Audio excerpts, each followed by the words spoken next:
Hi everyone, I'm Holly McMullen and I'm a professor at Southwestern College in the Landscape and Nursery Technology Department. Over the next few weeks, we're going to be highlighting some unique careers in the horticultural field. One of those is, how would you say it? So I am the farm manager for Teri Inc. We're a nonprofit that works with adults and children with autism and other developmental and physical disabilities. So yeah, we're standing here today in Vista, California, beautiful sunny day, and Emily is going to tell us a little bit more about Teri Inc. and what she does here. And I wanted to know how you got into this field. So I kind of fell into this field a little bit by accident. I went to school for environmental science, intending to go into more of the policy and law side. But when I was in school, I realized I really liked the hard science. I liked being outside or in a lab, and I just sort of transitioned into taking a bunch of agriculture courses to fulfill my kind of environmental requirements, and I loved it, so I took more and I loved it, and I just fell in love with growing food. And then I moved home, tried to apply for food-based positions. Teri was really the only one hiring in North County Coastal at the time, so I came to Teri and I've stayed for 6 years. You've been here 6 years? Yeah. Great. Where did you go to school? I went to school at Elon University. It's a small private liberal arts college in North Carolina. North Carolina. Oh wow. So Yeah. you grew up here? We moved here when I was 9. I'm originally from the Washington, D.C. area. Oh, so am I. Oh yeah? That's cool. But yeah, so I feel mostly like a California native local, Sure. but I just wanted to go back to the East Coast for school, be a little closer to grandma and grandpa, extended family, have something a little different. Nice. And it's really cool from my perspective to have the experience growing on the East Coast and growing food here and how different those are. So Very different. yeah. What would you say was your favorite class? And then what would you say was the most helpful to get you to where you are now? So maybe they're the same class or those could be two different questions. So my favorite class was agroecology. It just covered, cameraman's giving me the thumbs up, but it covered kind of the holistic approach of intertwining growing food in kind of a structured system with the considerations necessary for being part of the larger environment, and how to grow food in the least impactful way that provides the most benefit to people, community, environment, and all the animals and plants that were there long before we showed up. The most helpful, honestly, it really wasn't even an agriculture class. It was kind of just having an exposure to a whole bunch of different subjects. So statistics, humanity classes, things that get you out of your little bubble. It's really helped me in being able to effectively communicate with people who may not understand what it takes to grow plants or have a farm or work outside. Yeah. So you heard it here. Your gen eds are important. Yes. Even if you don't want to be taking them, they will serve you in the long run.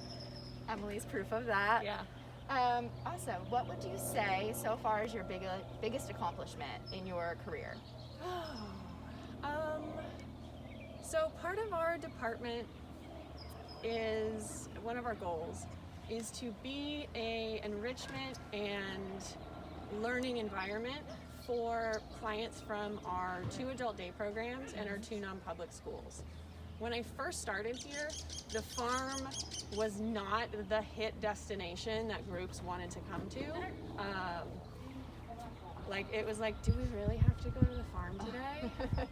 So over my first 2 years working here, I really kind of reinvigorated the program to the point that we have actually, due to the size of our space, had to say, hold up, we cannot accommodate more groups.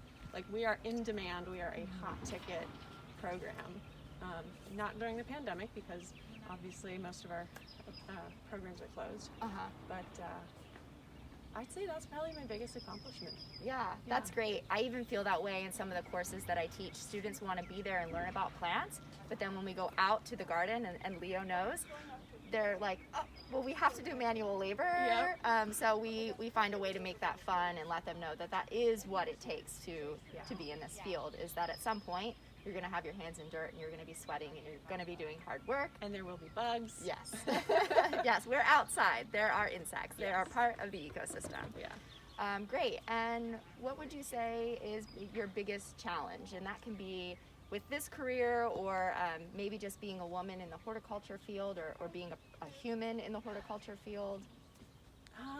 My largest challenge, you know, I'm very, very fortunate that my organization has been fully supportive in all of the different endeavors that I've suggested and wanted to try, and they've let me experiment with things, and some of them have worked out, some of them haven't worked out. So I feel really, really lucky in that instance, but working at a nonprofit does come with its own set of challenges.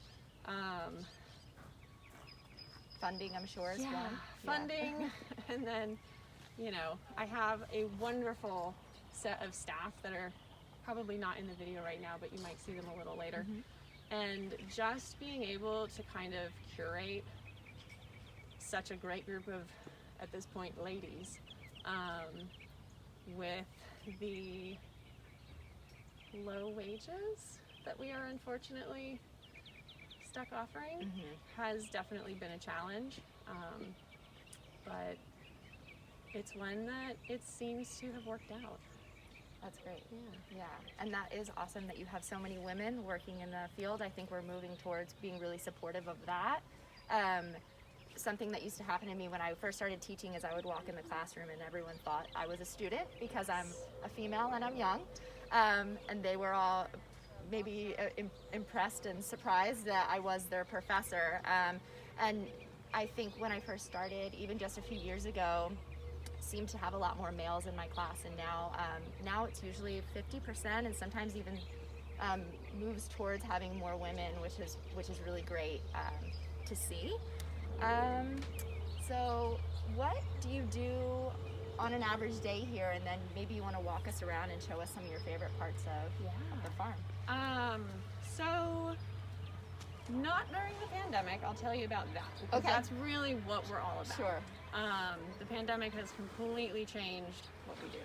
But on an average day, we arrive at the farm. Staff will basically do a quick walkthrough to make sure there's no irrigation leaks. There hasn't been any major catastrophes overnight.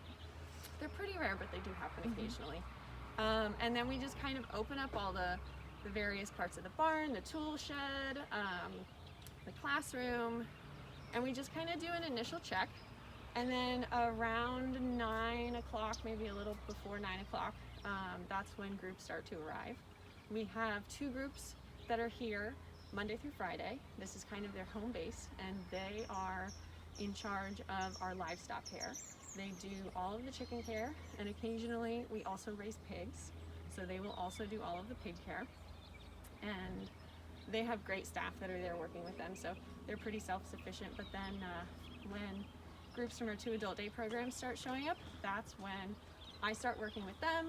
I get them out in the field. We do weeding, planting, seeding, harvesting.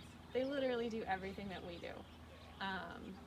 We even have groups that use rototillers and lawnmowers and weed whackers. So it really is just facilitating farming, gardening, and outdoor experiences based on the ability level and the needs of each particular group. And then at the end of the day, we kind of wrap up, clean up. Occasionally I have budget meetings, which are always super fun. Yeah, everyone loves budget meetings. Yeah.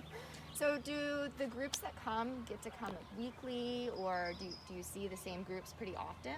Yes. So for the most part, the majority of groups are here twice a week. Oh, great. Give or take. We have a few groups that are here once a week or once every other week. But for the most part, it's the regular set of groups. I know who's showing up at what time. And generally, I've been working with them long enough that unless they're a brand new group, I know what their client goals are, I know what they're working towards, I know what is and isn't appropriate to hand them physically. Like Right. some people, you should not hand them pruners. But it's really been great watching the clients in the different groups kind of grow and learn and start out a little hesitant of doing some of this stuff, like not wanting to touch dirt, not even really wanting to touch plants, and then 6 months later, they just come down, grab their stuff, and they get to it. That's awesome. Yeah, and then having them consistently, they really get to see what they're growing and reap the benefits of that. Yes. Great. Yeah. Well, if you want to take us around and show us some of your favorite areas of the farm. Sure. Oh, yeah.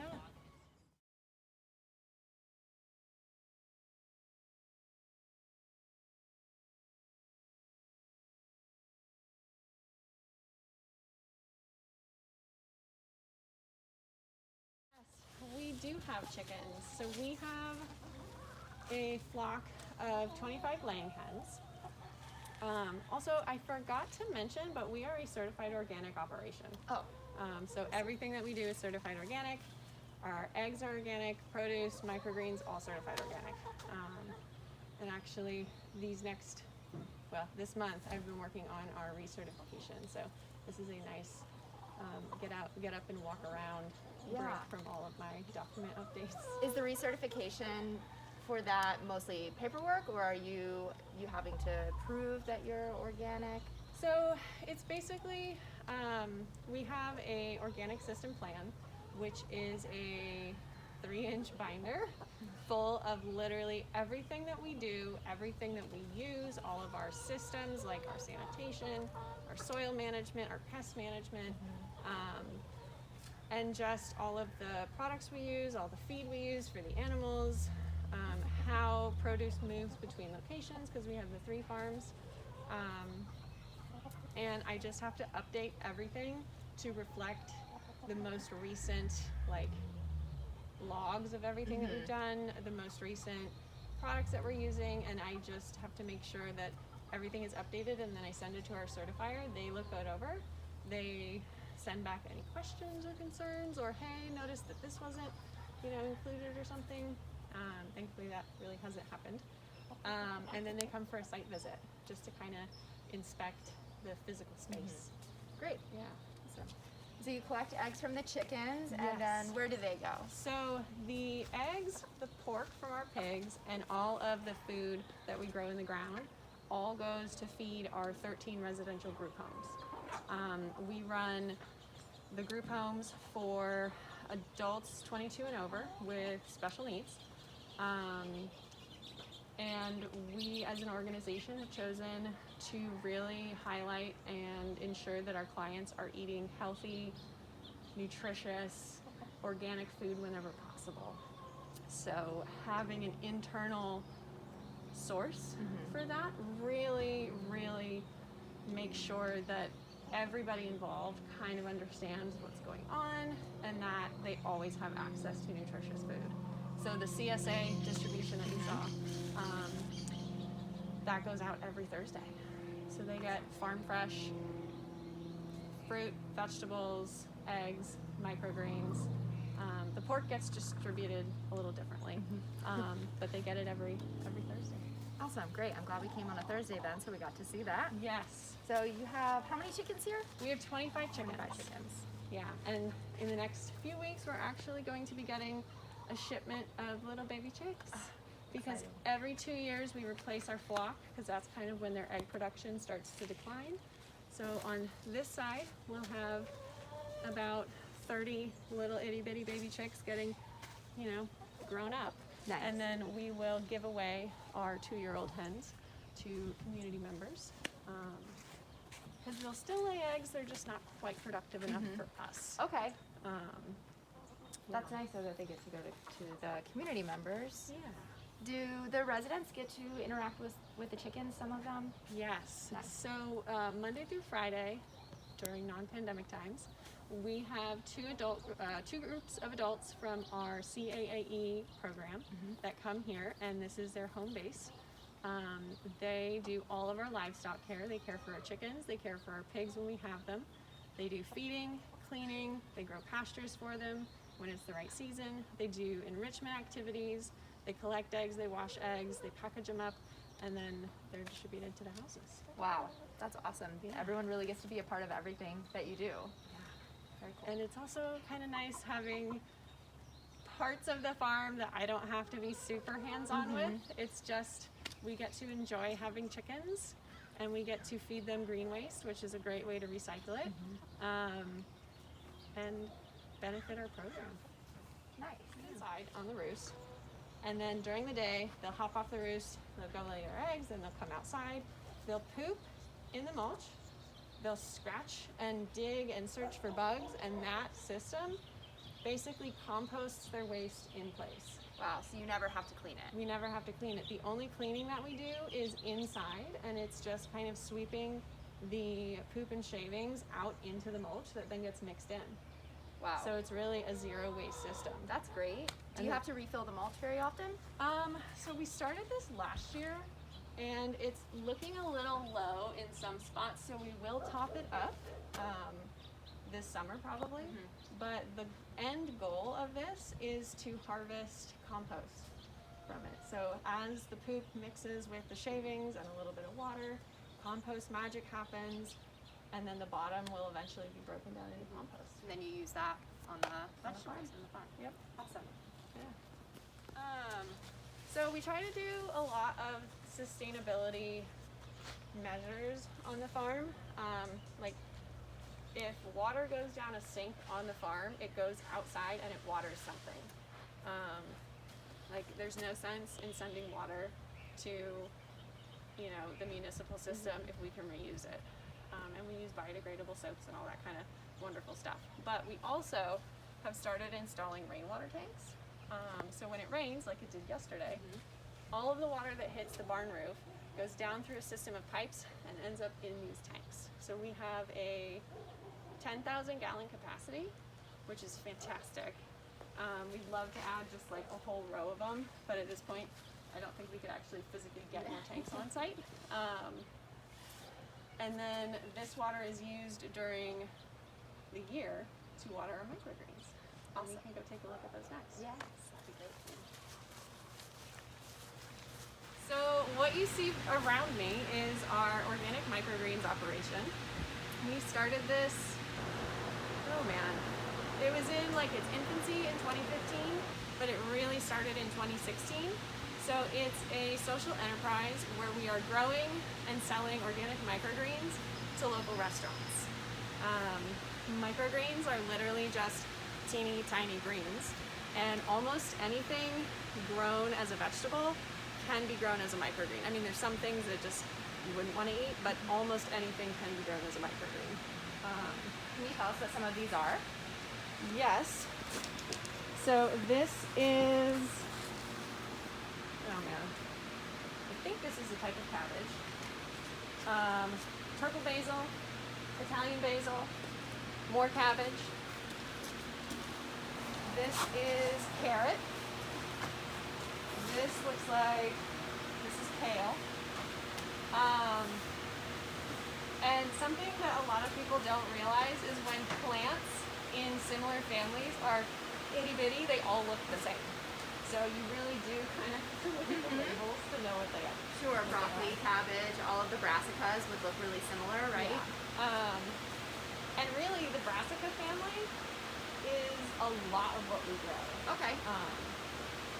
Yeah, like honestly, we have a micro mix, kind of that green and purple over near the tray. It's just kind of a blend that is sold from one of our seed suppliers.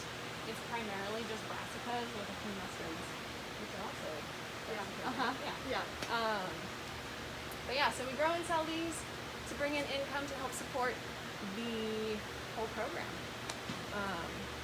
What's your favorite microgreen to eat? I mean, arugula is really good. It's also one of the ones that when we have extras, they disappear like immediately. I also really like our radishes, which I don't see anything. So the spicier ones, radish and arugula, are a little bite to them. Yeah. Nice. I mean, they're all good though. They're Yeah. all they're all excellent. They're just little punches of flavor. Yeah. Plus they're so pretty.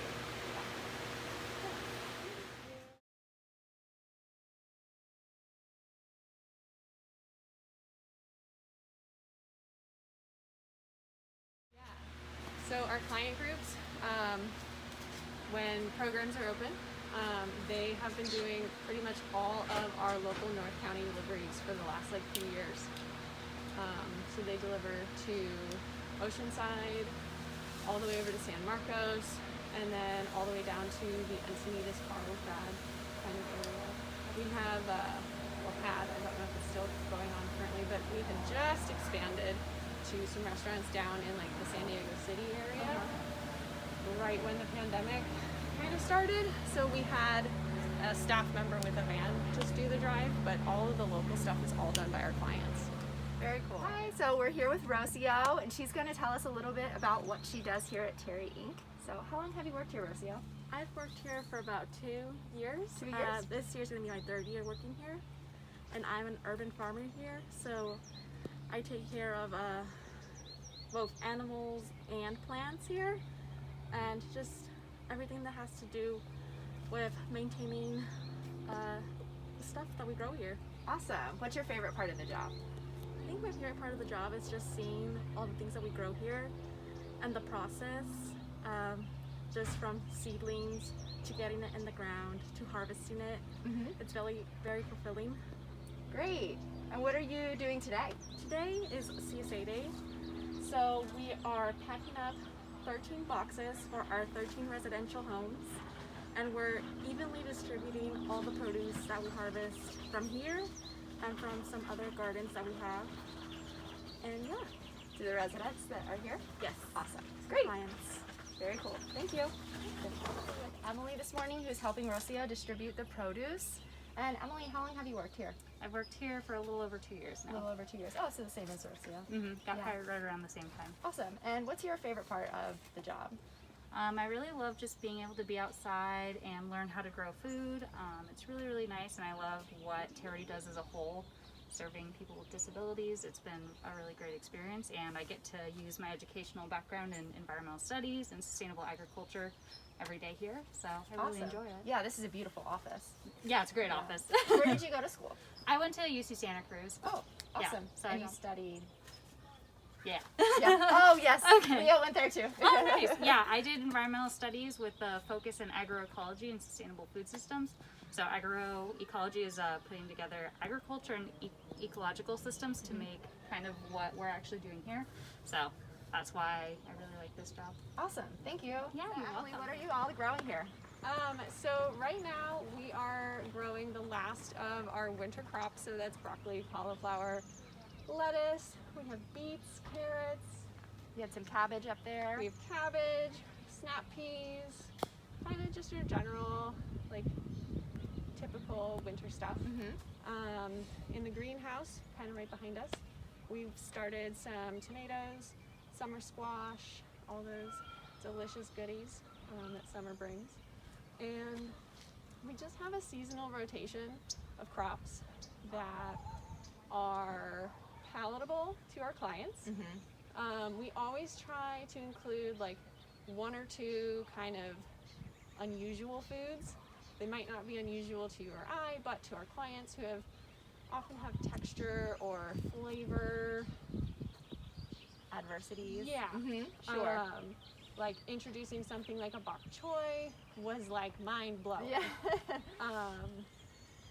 But yeah, we just grow thankfully year round here in our climate. Awesome. And it really just pumps out the Look at this thing. Yeah, I'm jealous. So Bigger than my head. yeah, sometimes it's even shocking to us the size of some of the stuff that we can grow. That's great. And then when will you transition to your summer crops? So we will actually start planting the first couple rows of our summer squash pretty shortly. Because we're on a slope, this area down here does get a little colder at night, so we'll prioritize planting the warm season stuff up at the top. Okay. We'll cover it with this Agrabah row cover, which will provide a little bit of nighttime frost protection, a little warmth boost. Yeah, but by next month we'll be kind of rolling out all the tomatoes and everything. Yeah, awesome. Yeah, we can kind of overlap seasons here in San Diego, so which is a really neat thing to be able to do that you can't do in every location. No, although there is a little bit of like, is it going to be 80 degrees in February, or is it still going to be in the 50s? We have had many of those days, so it is a little confusing for our crops. Yeah, so our soil management kind of protocol is we try to grow a round of a mixed nitrogen fixing but also high biomass cover crop between each of our like ash crops. So after the broccoli's done, right? So we'll pull out the broccoli, we'll give it to the chickens, or when we have pigs, we'll give it to the pigs. And then we will add some compost and cover crop it. And depending on the time of year, the cover crop will be in place from anywhere from 4 weeks to 8 weeks. Then we chop and drop, or we also do chop and feed the tops to the chickens, or we'll compost it. We've been trying to do minimal tilling, but especially up at the top, it's just so hard and so packed that we do have to do some soil disturbance. But yeah, then after the cover crop, we'll put in a little bit of a little fertilizer based on our most recent soil test. We do them semi-annually, so every other year. And then a little bit more compost, and then we'll plant right into it. Awesome. Yeah, and that cover cropping really helps with the soil health. It's preventing compaction and keeping nutrients within the soil. Yeah, so great. If someone was interested in volunteering, are there volunteer opportunities, and how would they get involved? So there are nearly unlimited volunteer opportunities with Teri as a whole organization, and always volunteer opportunities in the ag department. We are always looking for people who enjoy working outside in heat, in cold, with bugs, with dirt. So we have a volunteer coordinator. I can give you their information, but people can also reach out directly to me, and I'll give you some of my business cards. Awesome. But I would then eventually connect them with the volunteer coordinator. Very cool. And there's just a simple form. Because of what we do, there will be a background check. Awesome. Yeah, well, thank you so much for having us today and showing us what you do here as the farm manager at Teri Inc. It was wonderful to meet you and your employees and hear about everything that the organization is doing. It's been really great. Thanks for coming out.